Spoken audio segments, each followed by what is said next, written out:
100 years ago, a world war claimed the lives of many millions, proving that with the terrible power of modern weaponry, the cause of empire ultimately leads to the graveyard. It would take another world war to roll back the forces of fascism, the notions of racial supremacy, and form this United Nations to ensure that no nation can subjugate its neighbors and claim their territory. Recently, Russia's actions in Ukraine challenge this post-war order. Here are the facts. After the people of Ukraine mobilized popular protests and calls for reform, their corrupt president fled. Against the will of the government in Kiev, Crimea was annexed. Russia poured arms into eastern Ukraine, fueling violent separatists, and a conflict that has killed thousands. When a civilian airliner was shot down from areas that these proxies controlled, they refused to allow access to the crash for days. When Ukraine started to reassert control over its territory, Russia gave up the pretense of merely supporting the separatists and moved troops across the border. This is a vision of the world in which might makes right.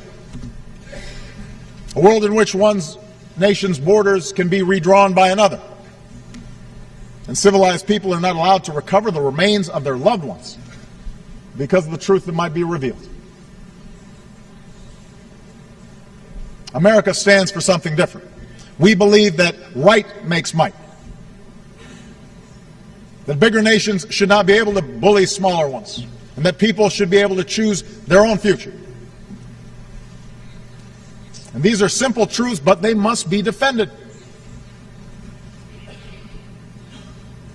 America and our allies will support the people of Ukraine as they develop their democracy and economy. We will reinforce our NATO allies and uphold our commitment to collective self-defense. We will impose a cost on Russia for aggression, and we will counter falsehoods with the truth. And we call upon others to join us on the right side of history.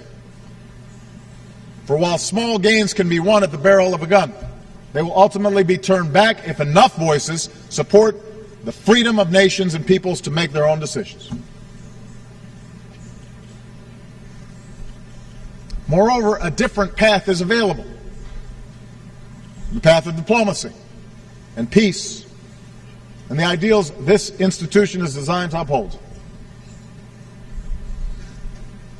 The recent ceasefire agreement in Ukraine offers an opening to achieve those objectives.